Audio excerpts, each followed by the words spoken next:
નમસ્કાર વિદ્યાર્થી મિત્રો, હું છું ભૂપેન્દ્ર ભગત અને સ્વાગત કરું છું તમારું ધ ક્રિપ્ટન એકેડમી ચેનલની ઉપર. વિદ્યાર્થી મિત્રો, છઠ્ઠું પ્રકરણ કાર્ય, ઉર્જા અને પાવર, આ પ્રકરણના આપણે સ્વાધ્યાયના દાખલાઓ શીખી રહ્યા છે. તો છેલ્લે બેટા આપણે 16.17 સુધી પૂરા કર્યા હતા અને 16.18થી આજે આપણે શરૂ કરી અને આજે ઓલમોસ્ટ બેટા આ સ્વાધ્યાય દાખલા આપણે પૂરા કરી લઈશું. ઓકે, તો 6.18થી સ્ટાર્ટ કરી 18 જો શું કહે છે દીકરા. એક લોલકના ગોળાને સમસ્થિતિજ સ્થાન પરથી છોડવામાં આવે છે. અચ્છા, તો બાળકો આ રીતની પરિસ્થિતિ હશે. સાંભળો, આ શિરોલંબ દિશા, લોલક બેટા સમસ્થિતિજ છે. આ તેનું આધાર બિંદુ અહીંયા આપણે લટકાવેલું છે. ઓકે, આ છે બિંદુ, આધાર બિંદુ. બેટા આ સમસ્થિતિજ લોલક રાખેલો છે. હવે કે છે લોલકની લંબાઈ 1.5 મીટર છે. આ જે લંબાઈ છે દીકરા એ 1.5 મીટર. યસ, આ છે 1.5 મીટર. તો ગોળો જ્યારે ન્યૂનતમ બિંદુ પર આવે, જો ગોળો આમ આવશે દીકરા, તો આ જે છે એ તેનું ન્યૂનતમ બિંદુ થશે બી. ન્યૂનતમ બિંદુ પર આવે ત્યારે તેની ઝડપ કેટલી હશે? અહીંયા બેટા બી આગળની તમને ઝડપ પૂછી છે, આ સ્થાન આગળની ઝડપ પૂછી છે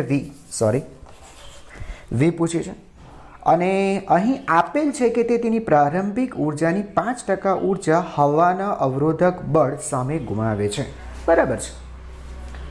હવે બાળકો આ લોલકને તમે આ સ્થાનેથી છોડો, આ સ્થાનેથી તમે છોડો, હે ને, અને તે બી પર આવે તો બેટા આ સ્થાન આગળ તેને શું છે?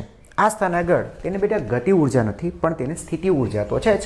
અને આપણે સંદર્ભ સપાટી જો વિચારી લઈએ કે આ આપણી રેફરન્સ સરફેસ છે, સંદર્ભ સપાટી છે, તો સંદર્ભ સપાટી પાસેની સ્થિતિ ઉર્જા આપણે શૂન્ય સ્વીકારી લઈએ. અહીંયા બી પાસેની સ્થિતિ ઉર્જા શૂન્ય, તો બેટા એ પાસેની સ્થિતિ ઉર્જા આપણે લખી શકીએ mg. અને આ જે હાઈટ છે એ હાઈટ બાળકો કેટલી હશે? તમે કહેશો સર 1.5 મીટર જ હશે. સમજાય છે દીકરા? આ 1.5 મીટર. તો mgh આની સંદર્ભમાં આની આટલી સ્થિતિ ઉર્જા હશે. ગતિ ઉર્જા તો બાળકો અહીંયા છે નહીં. ગતિ ઉર્જા તો દીકરા એ પાસેની ગતિ ઉર્જા તો છે નહીં. તો ઇન શોર્ટ આને કેટલી ગતિ, કુલ ઉર્જા કેટલી? ઓકે, તો બાળકો એ પાસેની કુલ ઉર્જા એ તેની સ્થિતિ ઉર્જા બરાબર થશે, એટલે mgh બરાબર થશે, કારણ કે ગતિ ઉર્જા તો 0 છે. હવે આ જે ઉર્જા છે એ ઉર્જા અહીંયા સુધી પહોંચતા આ ઉર્જાનું રૂપાંતર, એટલે એ આગળની ઉર્જા આપણે બી પાસેની આ જો ઉર્જા ગણીએ, હે ને, તો બી પાસેની સ્થિતિ ઉર્જા બાળકો 0 થશે. સંદર્ભ સપાટી પર છો એટલે ત્યાં સ્થિતિ ઉર્જા નહીં હોઈ શકે. ત્યાં એને બેટા ગતિ ઉર્જા જ હશે, ત્યાં એને ફક્ત ગતિ ઉર્જા હશે. ઓકે, તો આની બી પાસેની કુલ ઉર્જા કેટલી? તો બી પાસેની કુલ ઉર્જા એટલે બી પાસેની જે ગતિ ઉર્જા છે એટલી જ. અને આ ઉર્જા બાળકો હશે કેટલી? તો ઉર્જા સંરક્ષણ નિયમ પ્રમાણે તો એ પાસેની કુલ ઉર્જા અને બી પાસેની ઉર્જા સરખી હોવી જોઈએ. એટલે બેટા ખરેખર આ રીતના હોવું જોઈએ કે એ પાસેની કુલ ઉર્જા અને બી પાસેની કુલ ઉર્જા સરખી હોવી જોઈએ. એટલે એ પાસેની ઉર્જા mgh છે તો બી પાસેની ગતિ ઉર્જા kb આમ હોવું જોઈએ. પણ બેટા આ સાચું નથી. ઉર્જા સંરક્ષણ નિયમ પ્રમાણે તો બેટા પણ આ ઉર્જા સંરક્ષણનો જે નિયમ છે ત્યારે જ વેલિડ છે જ્યારે ઉર્જાનો વ્યય કરતા બળો ગેરહાજર હોય તો જ. એટલે કહેવાનું મતલબ એમ કે અલગ કરેલું તંત્ર હોય તો જ. આ તમને બધું ખબર પડવું જોઈએ બાળકો, અલગ કરેલું તંત્ર હોવું જોઈએ. એટલે કહેવાનું મતલબ બહારથી કોઈ બળ ન લાગતું હોવું જોઈએ, બહારથી કોઈ બળ ન લાગતું હોવું જોઈએ. ખબર પડી બેટા? હે ને? અને તમને ખબર છે સર અહીંયા છે ને આ લોલકની બી તરફની ગતિ દરમિયાન હવાનું અવરોધક બળ લાગે છે. એટલે આ તંત્ર છે ને બેટા અલગ કરેલું તંત્ર નથી, એટલે આ પોસિબલ નથી. તો સર થાય છે શું? થાય છે એવું કે બી પાસેની જે ઉર્જા છે એ ઉર્જા એ પાસેની ઉર્જા કરતાં 5% જેટલી ઓછી છે. આવો દાખલો હું તમને ગણાવું. જોજો બાળકો, સાંભળજો. બચ્ચો એ આપણને એમ કહે છે, આવું કંઈ કહે છે કે બી પાસેની ઉર્જા એ પાસેની જે ઉર્જા છે ને એ ઉર્જાના 5% જેટલી ઓછી છે. બોલો ખબર પડી? EB is not is equal to EA. EA જેટલી ઉર્જા નથી, પણ EAમાંથી EAના 5% બાદ કરી નાખો. એટલે કહેવાનો મતલબ કે EAના 95%. બોલો ખબર પડી બાળકો? બોલો ખબર પડી? બી પાસેની ઉર્જા એ પાસેની ઉર્જાના 95% છે. અચ્છા, એ પાસે મેં તમને કીધું ત્યાં તેને ફક્ત સ્થિતિ ઉર્જા છે 95% એટલે 0.95. અને બી પાસેની કુલ ઉર્જામાં સ્થિતિ ઉર્જા 0, કારણ કે બી પાસે આપણે સંદર્ભ સપાટી વિચારેલી છે અને ત્યાં ફક્ત ગતિ ઉર્જા છે, ગતિ ઉર્જા 12 mv². બોલો ખબર પડી? આમાંથી બેટા વી મેળવી લો તમારો આન્સર. આમાંથી એમ કેન્સલ થઈ જશે, એમને જરૂર નહીં પડે, તો V is equal two √2gh. આ બે સામે ગયા 2gh, v² તો બંને બાજુ વર્ગમૂળ લીધું અને 0.95. બરાબર. આમાં બેટા ચોક્કસ કિંમતો મૂકી દેજો, જેમ કે 2gની કિંમત હું 10 લાવું છું, ઊંચાઈ 1.5 અને 0.95 સાથે બેટા મલ્ટીપ્લાય કરી નાખજો એટલે તમને આન્સર મળી જશે અને તેનો એકમ હશે મીટર પર સેકન્ડ. બોલો ખબર પડી દીકરા? ઓકે, તો અહીંયા 18મો પ્રશ્ન પૂરો થાય છે. રાઈટ, લખી લેજો.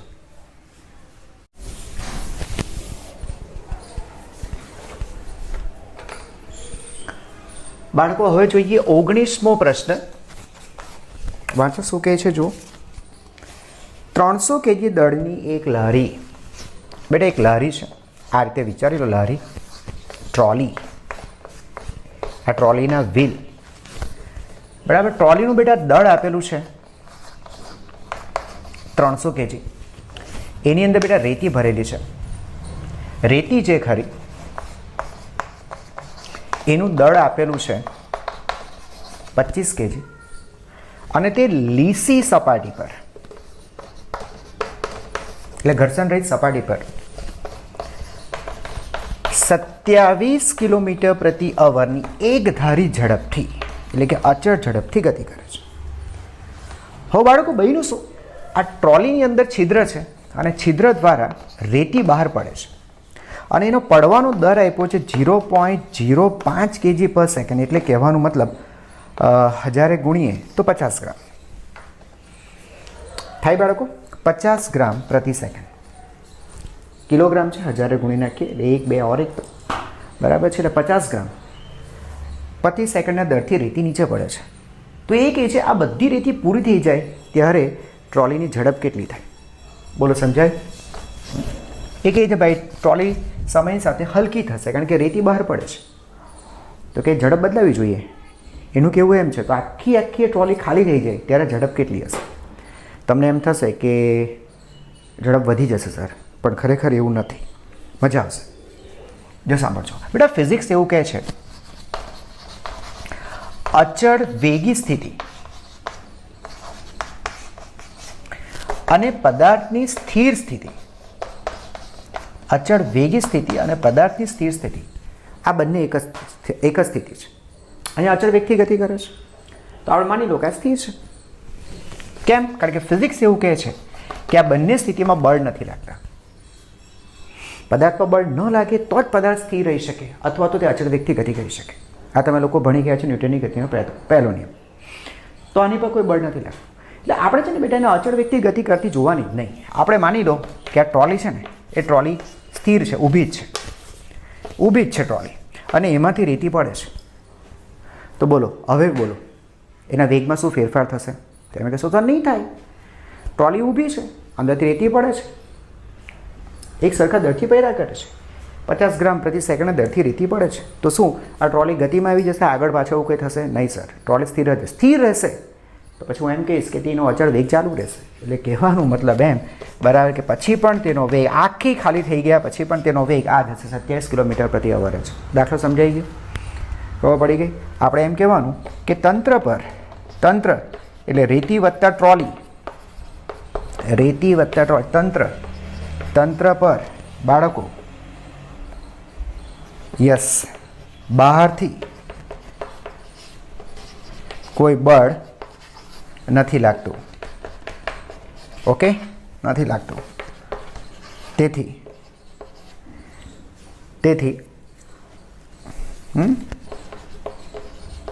તેનો વેગ બદલાશે નહીં. આ ખ્યાલ આવી ગયો બેટા? હે ને? જે કે આ વસ્તુને આપણે બીજી પણ એક રીતે આપણે સમજી શકીએ, થોડો ડેપ્થમાં જઈને આ વસ્તુને આપણે સમજી શકીએ. બરાબર, તમે લખી લો, હું તમને આગળ સમજાવું.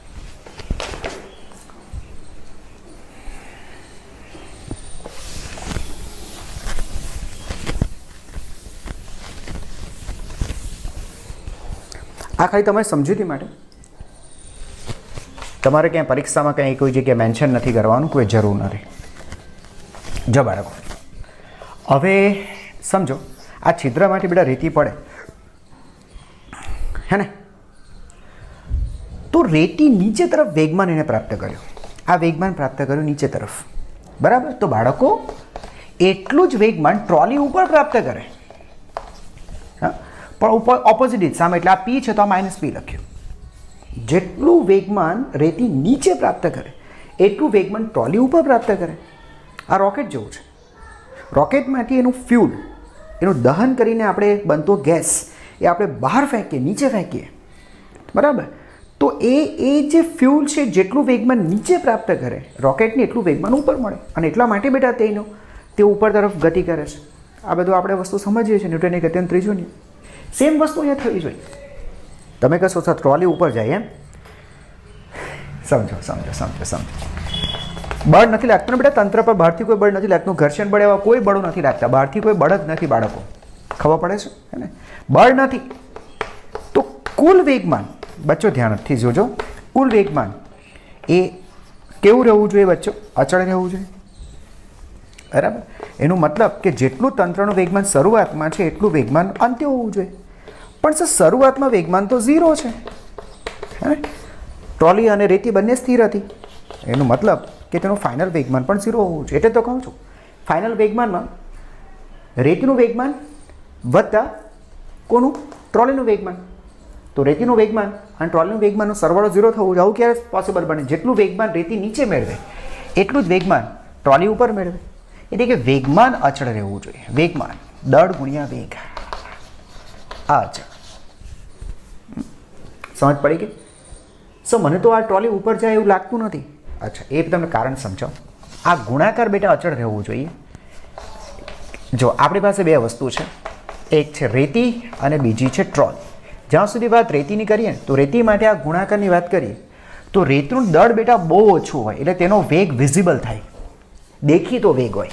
દળ બહુ ઓછો છે ને બેટા, એટલે વેગ વધારે હોય, દેખીતો વેગ હોય કે ભાઈ હા ગતિ કરતી દેખાય.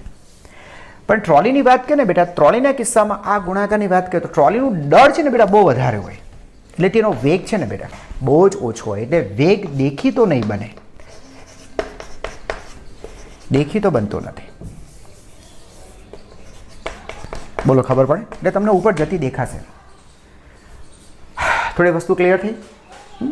હા, તમારી ટ્રોલીને બેટા વેગમાં ફેરફાર થશે. આગળની બાજુ 27 કિલોમીટર છે ને એ બદલાતે. ક્યારે? એ પણ તમને શીખવાડો. જો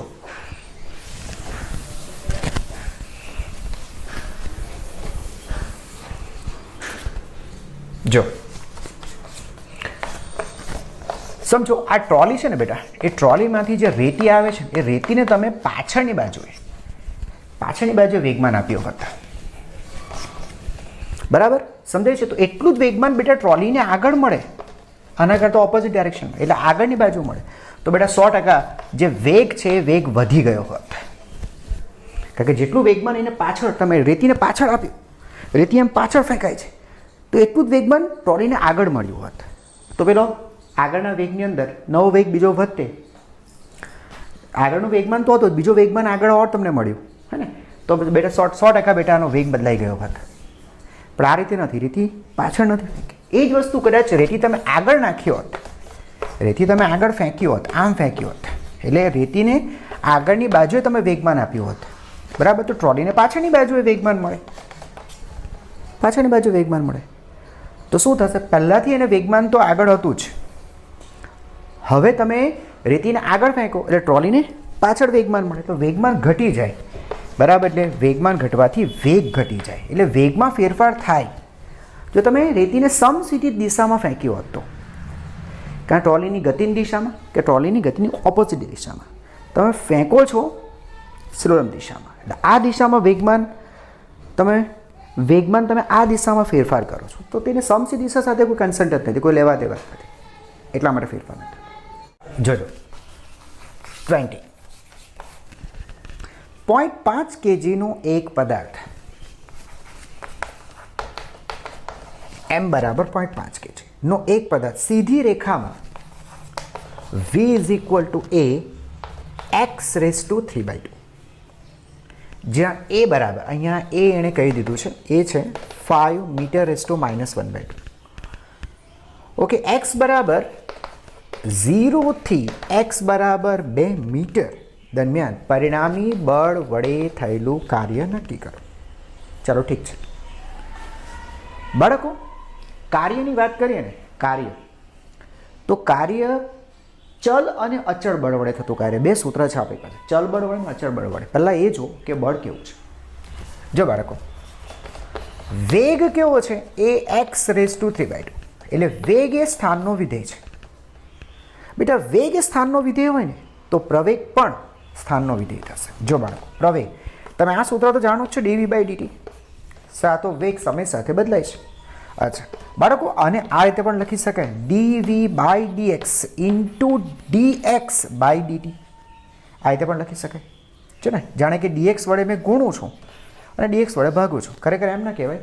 વેગનું સમય સાપેક્ષ વિકલન એટલે કે વેગનું પહેલાં સ્થાન સાપેક્ષ વિકલન અને પછી સ્થાનનો સમય સાપેક્ષ વિકલન, અને ચેઇન રૂલ કહેવાય.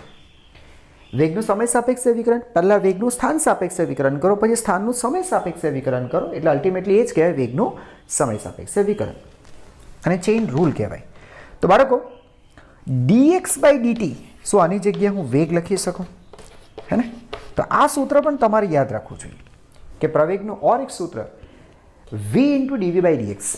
ઓકે, અચ્છા હવે જરા જુઓ તો બેટા, જો વેગ સ્થાન સાથે બદલાય છે, વેગ એ સ્થાન સાથે બદલાય છે, તો પછી પ્રવેગ પણ સ્થાનનો વિધેય છે, હે ને? એટલે કે વેગ સ્થાન સાથે બદલાય છે, ડાયરેક્ટ આવું છું, વેગ સ્થાન સાથે બદલાય છે તો પ્રવેગ પણ સ્થાન સાથે બદલાય છે, અને જો પ્રવેગ સ્થાન સાથે બદલાય છે તો f is equal two ma. જો પ્રવેગ સ્થાનનો વિધેય છે તો બળ પણ સ્થાનનો વિધેય છે. બોલો, ખબર પડી? હે ને? એનો મતલબ કે બળ કેવું છે બાળકો? ચલ, કારણ કે બળ સ્થાન સાથે બદલાય છે. પહેલાં તો આપણે આ આવડવું જોઈએ કે બળ ચલ છે કે અચળ. તો સર બળ ચલ છે. ફરીથી, વેગ સ્થાનનો વિધેય છે તો પ્રવેગ પણ સ્થાનનો વિધેય છે, પ્રવેગ સ્થાનનો વિધેય છે તો બળ સ્થાનનો વિધેય છે, એટલે કે બળ ચલ છે. તો બાળકો, હવે આપણે લખીએ ચલ બળ વડે થતું કાર્ય. ચલ બળ વડે થતું કાર્ય. તો બાળકો, એ કાર્ય w is equal two integration f into dx. x સાથે બદલાય છે ને બાળકો, આ રે, હે ને? તો f ઇન્ટુ dx, આ તમને ખ્યાલ હોવા જોઈએ સૂત્ર બધા. ઇક્વલ ટુ, ચાલો એફની જગ્યાએ બાળકો લખીએ m into a into dx. Okay, m બહાર લખું છું કારણ કે m તો અચળ જ છે, ફિક્સ વેલ્યુ છે એમની 0.5 kg. ઓકે, પ્રવેગની જગ્યાએ લખું છું v ઇન્ટુ dv/dx. આ રહ્યો બેટા, v into dv/dx into dx. તો શું આને હું લખી શકું? m into integration v dv. બોલો, ખ્યાલ આવી ગયો? dx કેન્સલ કર્યો, m into integration v into dv. બોલો, ખબર પડી? સર આપણી પાસે v ની વેલ્યુ છે, આ રે v ની વેલ્યુ છે આપણી પાસે, આ રે v ની વેલ્યુ છે, પણ બાળકો આપણી પાસે dv ની વેલ્યુ નથી, dv ની વેલ્યુ નથી. હા, કઈ વાંધો નહીં, આટલું લખી નાખો પહેલાં તો.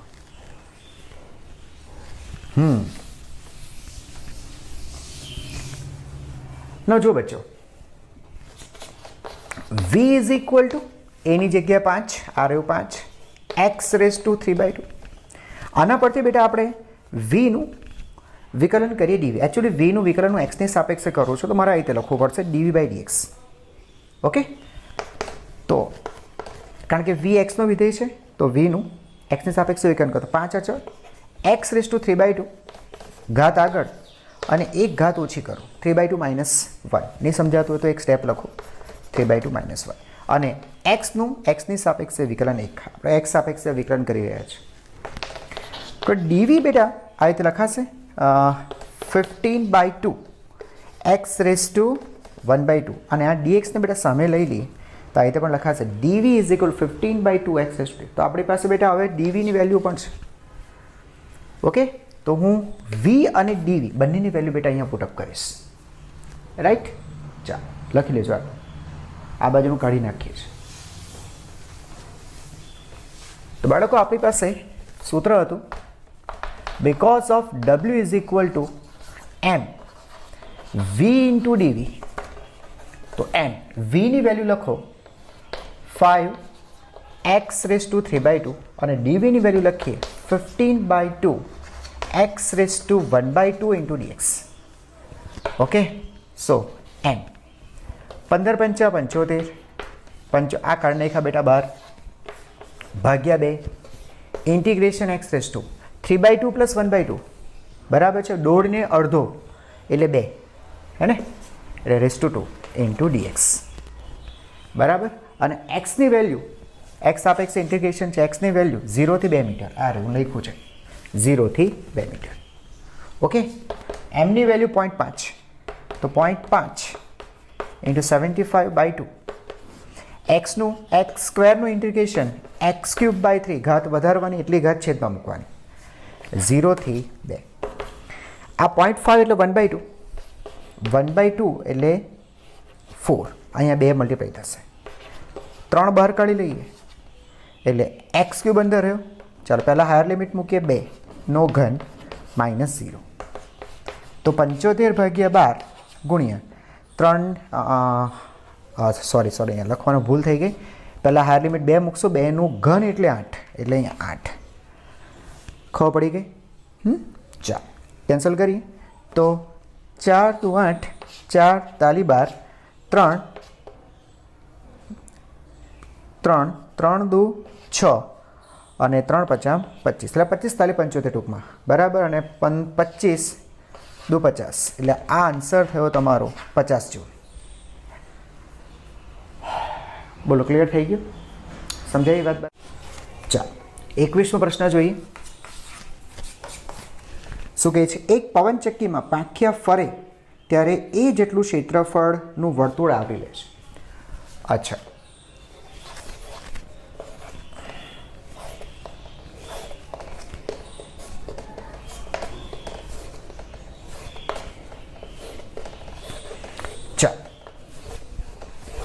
આવી કોઈ બેટા પવનચક્કીનો વિચાર કરો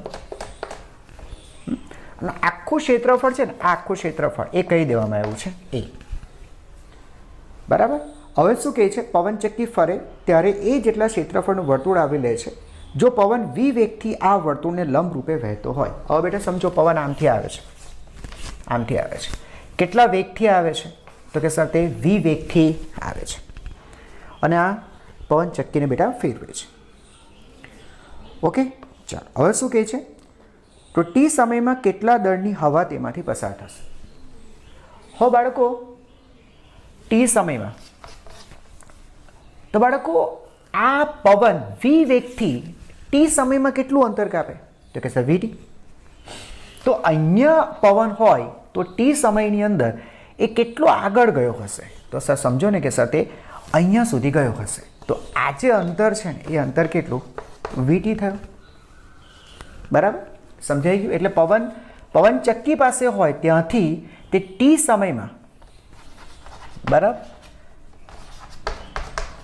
પવનચક્કીથી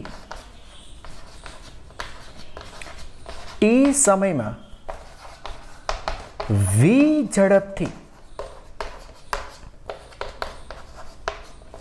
બાળકો પવને કાપેલું અંતર કેટલું થશે vt બરાબર થશે હવે બાળકો એક કામ કરીએ આ એ ક્ષેત્રફળ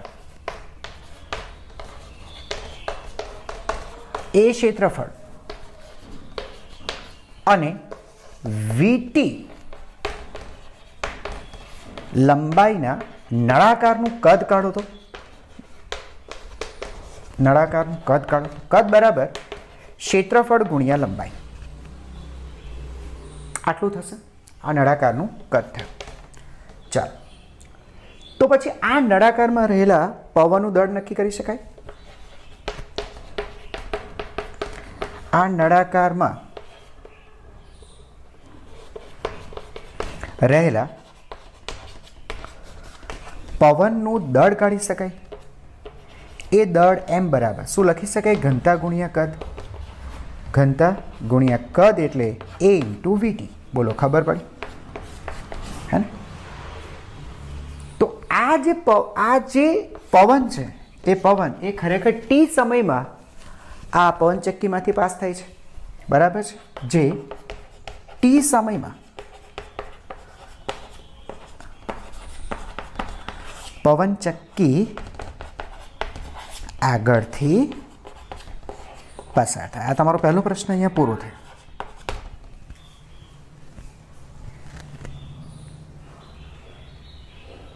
બરાબર છે? એમ વિચારો કે પવનચક્કી આગળથી ટી સમયમાં વી ઝડપથી કેટલું અંતર કાપશે? તો વીટી અંતર કાપશે.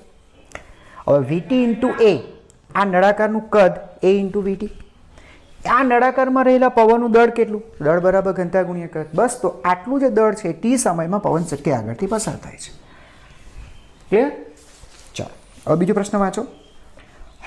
હવાની ગતિ ઉર્જા કેટલી હશે? ઠીક છે, આટલું લખેલું.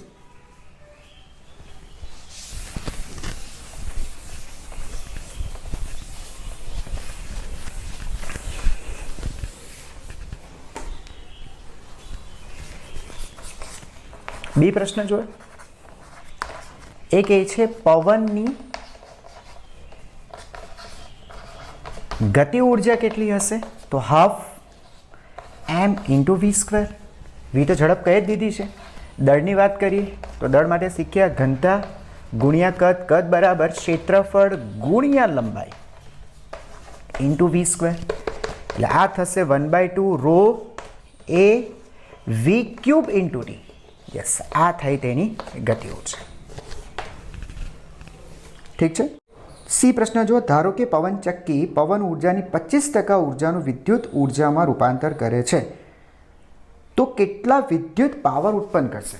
અચ્છા, કેટલા વિદ્યુત પાવર ઉત્પન્ન કરશે? બેટા, પવનચક્કીની કાર્યક્ષમતા આપણને આપી છે. પવનચક્કીની કાર્યક્ષમતા, જેને આપણે ઈટા કહીએ છીએ. બેટા, કાર્યક્ષમતા માટે હંમેશા યાદ રાખો આઉટપુટ બાય ઇનપુટ. હંમેશા યાદ રાખો આઉટપુટ બાય ઇનપુટ. જો કે પાવરની વાત કરી છે, આઉટપુટ પાવર ભાગ્યા ઇનપુટ પાવર. બોલો, ખબર પડી બાળકો? એટલે કહેવાનો મતલબ કે તમે ઇનપુટની સરખામણીમાં કેટલું આઉટપુટ મેળવો છો. તો સર તે માપે છે 25%. એણે કીધું છે કાર્યક્ષમતા 25% છે, 25%. અચ્છા, તો 25% એટલે બેટા 0.25 લખી શકાય 100 વડે ભાગીએ એટલે. અચ્છા, આઉટપુટ પાવર એ આપણા વિદ્યુત પાવર છે. પવનચક્કી બેટા આપણે વિદ્યુત પાવર મેળવવા માટે કરીએ છીએ, તો તે વિદ્યુત પાવર. ઇનપુટમાં શું આપો છો? સર ઇનપુટની અંદર પેલી પવનની ઉર્જા અથવા પવનના પાવર આપીએ છીએ આપણે. હે ને બેટા? પવનની જે ગતિ ઉર્જા છે, ગતિ ઉર્જાનું આપણે વિદ્યુત ઉર્જામાં રૂપાંતર કરીએ છીએ. તો પવનના પાવર એ આપણે વિદ્યુત પાવરમાં કન્વર્ટ કરીએ છીએ. તો બાળકો વિદ્યુત પાવર કેટલા હશે? તો વિદ્યુત પાવર બરાબર 0.25 ગુણ્યા પવનના પાવર. બરાબર ને? તો 0.25 પવનના પાવર એટલે પવનની ઉર્જાના છેદમાં સમય. પાવર એટલે બેટા શું થાય? ઉર્જાના છેદમાં સમય. આ પાવર એની જગ્યાએ બેટા મેં લખ્યું છે ઉર્જાના છેદમાં સમય. અચ્છા, તો 0.25 ગુણ્યા પવનની ઉર્જા કેટલી? આ રહી 1/2 રો એ વી ક્યુબ ટી ના છેદમાં સમય ટી. લો, આ ટી કેન્સલ. સમજાય છે? 0.25 એટલે 1/4 લખી શકાય. આ 1/4 બે સાથે મલ્ટીપ્લાય કરો એટલે 1/8 ઇન્ટુ રો એ વી ક્યુબ. બેટા આની અંદર તમારે વેલ્યુ પુટઅપ કરી દેવાની, બરાબર છે? જેમ કે એણે આપણને આપી છે પવનની ઘનતા છે 1.2 kg પર મીટર ક્યુબ. 1.2. ક્ષેત્રફળ આપેલું છે 30, બરાબર? 30. અને પવનની જે ઝડપ છે એ ઝડપ આપે 36 કિલોમીટર પ્રતિ કલાક. હવે જો સાંભળજો બેટા, પવનની ઝડપ 36 કિલોમીટર પર અવર એટલે એ થાય 10 મીટર પર સેકન્ડ. કઈ રીતે એ પણ જોઈ લો. 36 કિલોમીટર એ 10⁻³ મીટરના છેદમાં અવર એટલે 3600 સેકન્ડ, બરાબર? એટલે તમે સમજી ગયા છો. આ કેન્સલ કરશો, ઉપર 1000 નીચે 100 એટલે 10 મીટર પર સેકન્ડ. ક્લિયર થયું? એટલે અહીંયા લખશું 10 અને તેનો ઘન અને કેલ્ક્યુલેટ કરો એટલે તમારો આન્સર આવી જશે. ક્લિયર થઈ ગયું? ઓકે, તો આ હતો બેટા 21મો પ્રશ્ન અને હવે આપણે જઈશું 22મા પ્રશ્ન તરફ. ઓકે, ચાલો, ઠીક.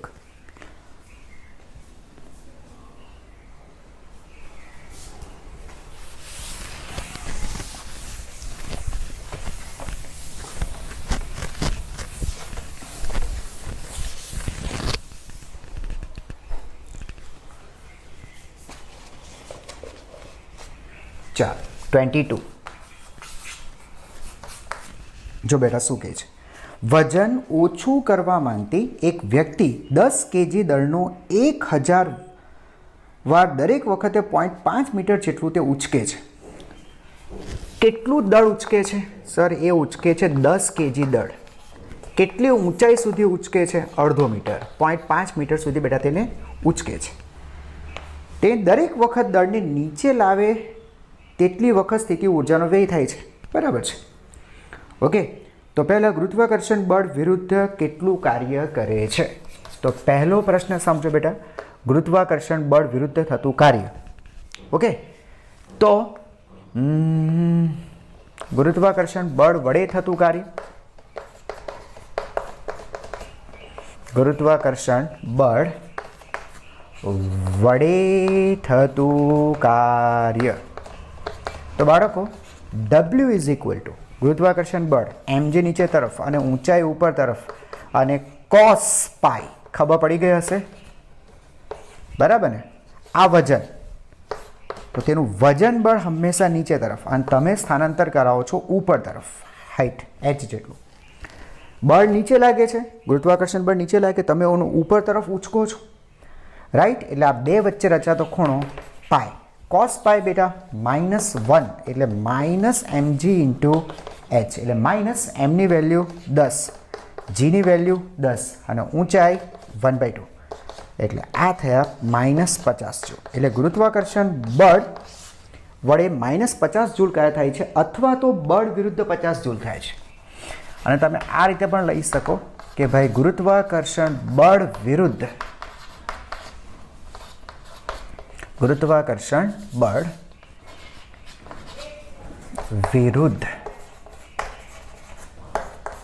50 જૂલ કાર્ય થાય છે. ખબર પડી? માઇનસ એટલે બળ વિરુદ્ધ કાર્ય થાય છે. ઓકે, અને એક મિનિટ, એક વસ્તુ અહીંયા ઓર મિસ થાય. અને બેટા 1000 વખત તેને ઉચકે છે. આ તો એક વખત ઉચકે તો આટલી વસ્તુ થાય. આવું તો તે બેટા 1000 વર્ષ વખત, વર્ષ નહીં વખત, એટલે ગુણ્યા એક વખત ઉચકે તો આટલું, તો 1000 વખત ઉચકે તો બેટા બીજા 1000 મલ્ટીપ્લાય કરવા પડશે, બરાબર? એટલે આપણે એને કહી શકીએ 50 કિલો જૂલ. 1000ને બેટા આપણે કિલોમાં લઈ લઈએ તો કિલો જૂલ કાર્ય થશે. ઠીક છે ને? 1000 વખત ઉચકે છે. યસ, બરાબર છે. બી, ખોરાકમાંથી કિલોગ્રામ દીઠ 1 કિલોગ્રામ ફેટમાંથી આટલી ઉર્જા મળે છે, એવું કહીને કંઈક કીધું છે. હું લખી દઉં છું. 1 kg ફેટ, એ ફેટ એમાંથી એ 3.8 ઇન્ટુ 10⁷ જૂલ ઉર્જા મેળવે છે. કારણ કે એ વર્ક કરે, કાર્ય કરે એટલે બેટા એના શરીરની જે ફેટ છે, ચરબી, ફેટ, એ ફેટ પીગળે, હે ને? એટલે કહેવાનો મતલબ એમાંથી આપણે આટલા જૂલ ઉર્જા મળે છે, જેનું યાંત્રિક ઉર્જામાં રૂપાંતરણ 20% કાર્યક્ષમતા દરે થાય છે. તો ડાયટિંગ કરનારે કેટલું ફેટ વાપર્યું હશે? બેટા 1 kg ફેટમાંથી આપણને આટલી ઉર્જા મળે અને એ ઉર્જાનું રૂપાંતરણ આપણે કાર્ય કરવામાં કરીએ છીએ. જો આપણે આટલું કાર્ય કર્યું, સમજાય છે? એટલે તમે જે કાર્ય કરો છો એની માટેની ઉર્જા તમે ક્યાંથી લાવો છો? એ ઉર્જા તમે લાવો છો ફેટમાંથી. તો તમને કીધું તમે આટલું કાર્ય કરી નાખ્યું, 50 કિલોજૂલ કાર્ય કર્યું, તમે કેટલી ફેટ વાપરી હશે? તો તમે એમ લખી નાખો, સર આટલા જૂલ માટે 1 kg, તો આટલા જૂલ માટે કેટલી? સમજાય છે? તો બેટા એ પોસિબલ નથી. એનું કારણ છે કે આ જે ઉર્જા તમને મળે છે એ ઉર્જામાંથી બધી ઉર્જા કાર્ય કરવામાં રૂપાંતર નથી થતી, ફક્ત 20% ઉર્જા જ કાર્ય કરવામાં રૂપાંતર થાય છે. વાતમાં ખબર પડી? બધી ઉર્જા રૂપાંતર નથી થતું, ખાલી 20% ઉર્જાનું જ કાર્યમાં રૂપાંતર થાય છે. ચાલો ઠીક છે, જેમ કહ્યું તમે જો બેટા સમજાવો. ધારો કે આ કાર્ય કરવા માટે તેને m kg ફેટ બર્ન કરી. કાર્ય કરવા માટે ધારો કે m kg ફેટ વપરાય. આ આપણે શોધવાનું છે કે ભાઈ કેટલા kg. તો ભાઈ m kg ફેટ વપરાય, તો m kg માંથી આપણને કેટલી ઉર્જા મળે એ જોઈએ હવે.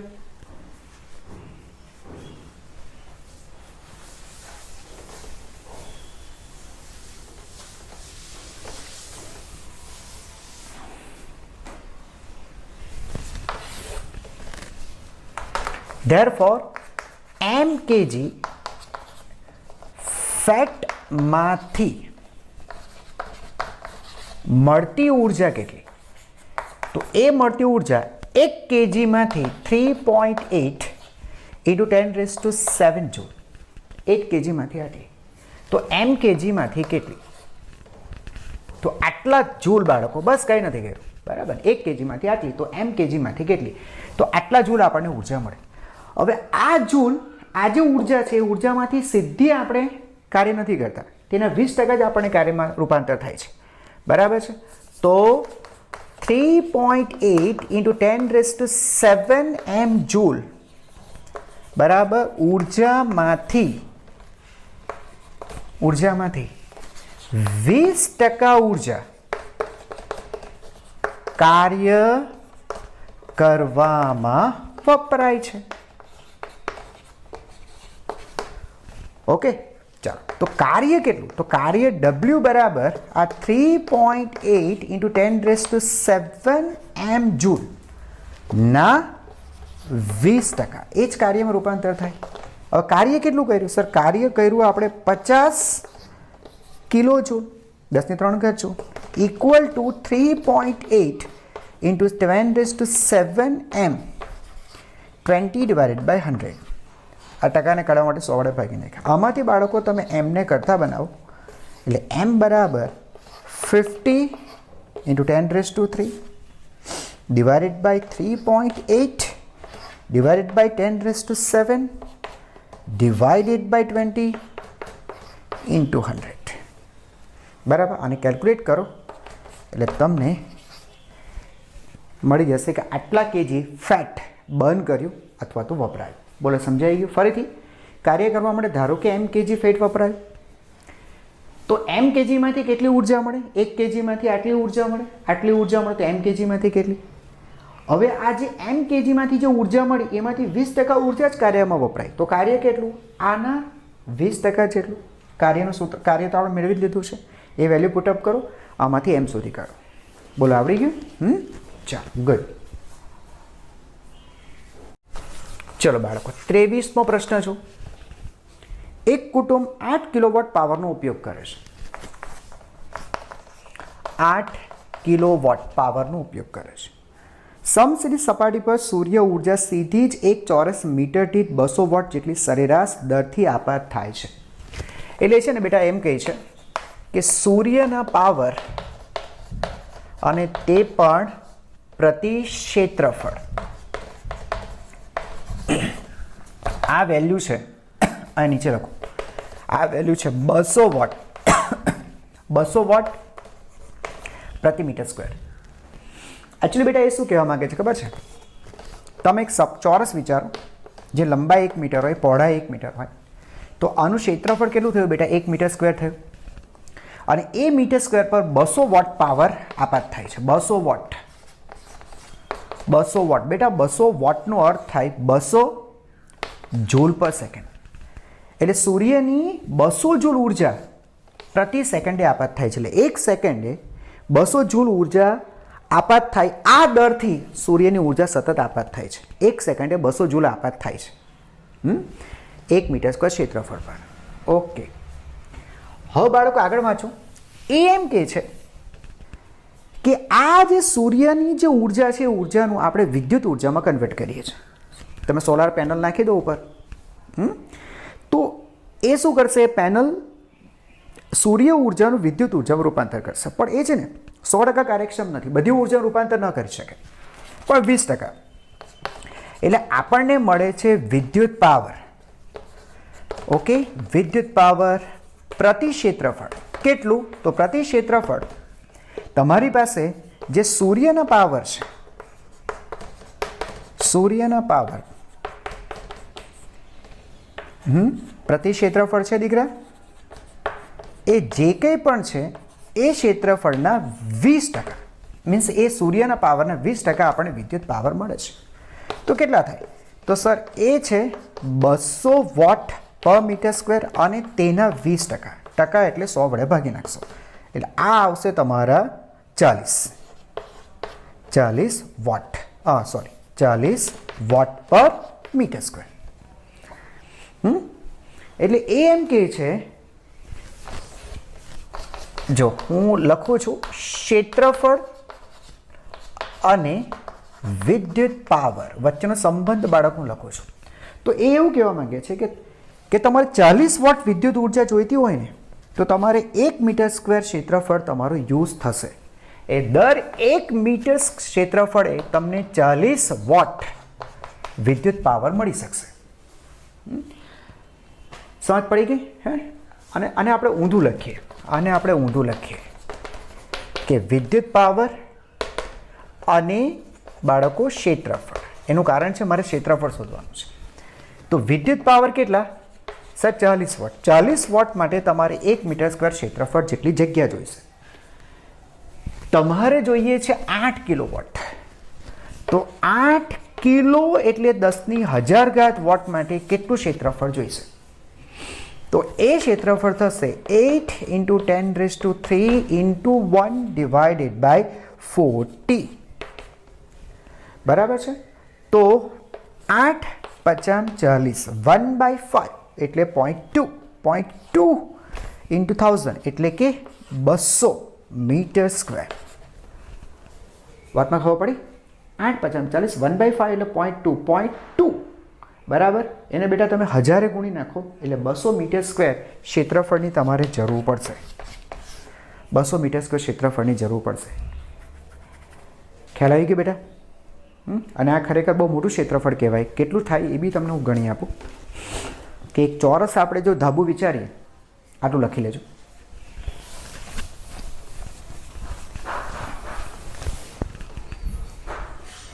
એક ચોરસ બેટા આપણે ધાબુ વિચારીએ, બરાબર, તો તેનું ક્ષેત્રફળ કેટલું થાય દીકરા? L² થાય. હવે તમારે ક્ષેત્રફળ 200 મીટર સ્ક્વેર જોઈતું હોય તો L કેટલું થશે? L થશે વર્ગમૂળમાં 200. એમ જ થયું, વર્ગમાં 200 એટલે 10 વર્ગમૂળમાં 2 મીટર એટલે વર્ગમૂળમાં 2 એટલે 1.41 એટલે 14.14 થશે બાળકો. 14.14 મીટર બરાબર. 14.14 મીટર લંબાઈ, 14 મીટર લગભગ 14 મીટર લંબાઈ, 14 મીટર પહોળાઈ.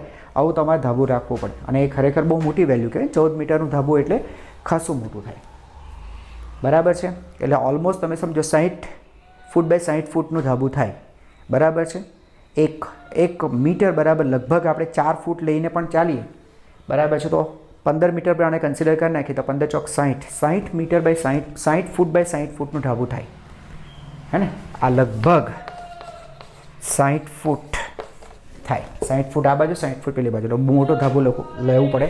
ત્યાં તમે 8 કિલોવોટ પાવર તમે યુઝ કરી શકો. બરાબર છે. જનરલી બેટા આટલા બધા પાવર આપણે નથી યુઝ કરતા. સોલાર પેનલની અંદર આપણે એક ફેમિલીની વાત કરીએ તો એક ફેમિલી 2 થી 3 કિલોવોટ ઇનફ, બરાબર છે, આટલું જે યુઝ કરતો હોય છે ને એના માટે જે આપણા ઘરનું ધાબુ છે એટલું પર્યાપ્ત હોય છે. ઓકે.